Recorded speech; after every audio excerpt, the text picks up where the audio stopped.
Sports is not for everybody. Some people watch it, some people play them, or others just go to B-dubs to get the event special. But if I were to ask you guys what was the craziest sports moment, what would it be? Is it Odell's insane one-handed catch? And Manning's going to heave one. There's a flag. Beckham, a one-handed catch. How in the world? Oh, my goodness. And Brandon Carr was back there. I mean, he is insane. How do you make that catch? Oh, my goodness. This is sick. Put this to music. I don't think he stepped out either. That may be the greatest. The first time we witnessed a man take flight. That's got to be a 55. He took off just a little inside that free throw line, one-handed and double clutch it. Magic Johnson gives him a nice 5 underneath the basket as he got out of the way. Let's watch this one again. This deserves a second look. Michael taking off. The patented tongue comes out. Just in front of that line. Look at this. The double clutch, the reach out, and the stuff. He got 49. I don't believe it. Unbelievable. There we go. Here's the... A game-saving block leading to the most clutchest shot ever in order to deliver Cleveland's first ever NBA championship. But again, get into your stuff quicker. 4 to shoot.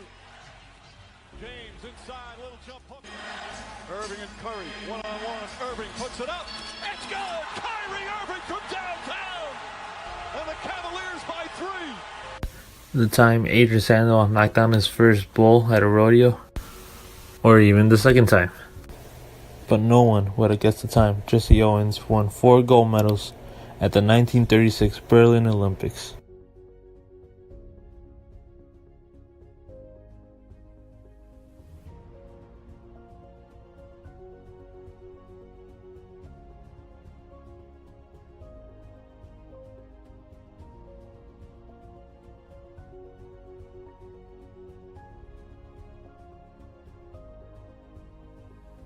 You ask, what makes this moment so special?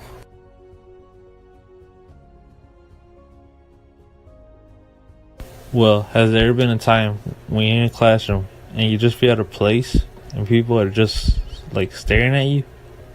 Well, imagine somebody like Jesse in a stadium in Berlin with a capacity of over 74,000 people. But Jesse managed to overcome the odds as he won 4 gold medals. The broad jump, the 220-yard sprint, the 200-yard low hurdles, and the 100-yard dash. During this time, the world was very divided, as German politician Adolf Hitler continued with his ideals of racial supremacy. Therefore, he managed to have the Olympics hosted in Germany, where he could show the world that his people were superior in every category. Hitler wanted to show the world that his people were the dominant race, but Jesse Owens proved him wrong as he sealed his place in Olympic history by becoming the most successful athlete. This is the national logo of the 1936 Olympics. The German inscription on the side of the bell has the motto, "I call the youth of the world," which resembles the mindset of Hitler had over control. Hi guys, this is my Olympic presentation, and I'll be talking to you guys about the Olympic Stadium of 1972. As the years gone by, Germany's been selected to host the Olympics once again in the year 1972. However, over the past decade, the country's government ruling changed, as well as the perspectives about the world. Germany wanted to be seen as a more democratic and hopeful place. You can tell as the official motto of the Olympics is the cheerful games. Also, the official logo of the game is the bright sun, which is a blue sun, intended to image hope. Therefore, they decided to build a brand new stadium that would symbolize a new beginning for the country, with a design like no other. The stadium was built by German architect Gunther Benisch and designed by Frey Otto.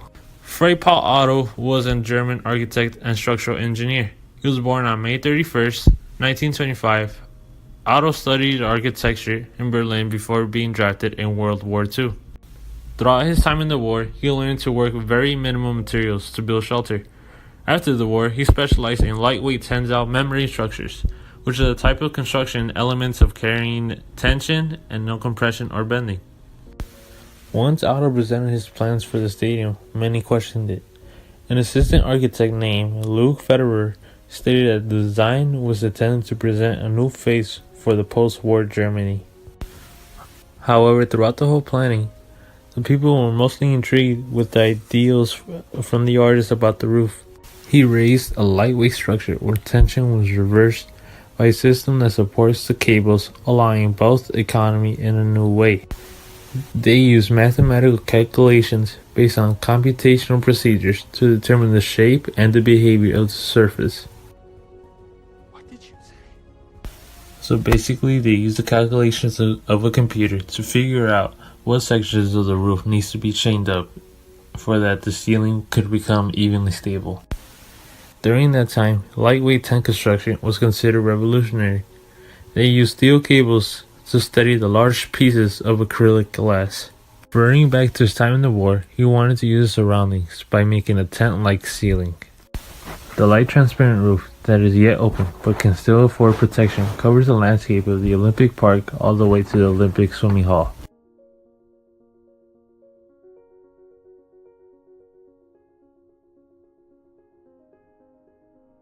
This is a photograph of the stadium when the Olympic Games were about to commence. One can see the cultural studies is being used as the Olympics is where people from all over the world gather together for one event. The focal point here is on the field, as over 69,000 people are in attendance, staring down, hoping to see their national team win a medal. But notice all the different colors throughout the crowd makes one feel that everyone there has their own story and reasons to support their own country. Whereas referring back to the Olympics of 1936, when people were most likely forced to encourage nation dominance. During the Olympics, reporters always asked the architect's ideas and the design behind the stadium. He stated that the flowing structure is meant to represent a different and more compassionate Germany. There is also iconography being shown here, as on the field, there are sections with different color schemes representing their own national team that they're playing for. The stadium complex is still appreciated by many visitors, and critics ranked it as one of the most impressive and innovative examples of German architecture. Shortly after his death, Frei Otto was awarded the Riva Royal Gold Medal in the year 2006. Also, his innovation of a new design captivated the audience as they were surrounded by the feeling of a new beginning. This is a picture I took when I went to go see the Chicago Bulls play against the Minnesota Timberwolves. The key matchup here was Zach LaVine against Jimmy Butler, two players that were traded by opposite team last season, so you could tell that there's some tension. But when everybody looked at the flag for the national anthem, I realized that despite the past, one can only think about fixing for the future, just like how Germany wanted to fix it for the Olympics. Even though some people might find sports uninteresting or just see it as a waste of time, they should know that there's more to think about.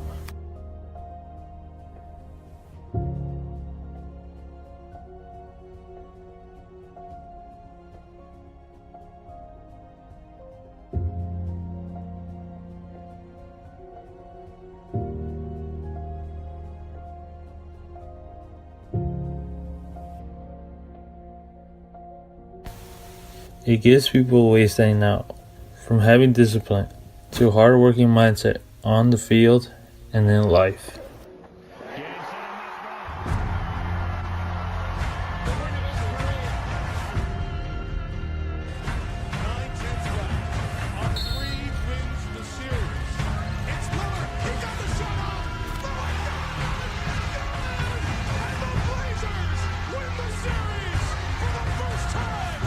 Sports doesn't have a racial, sexual, or political rule.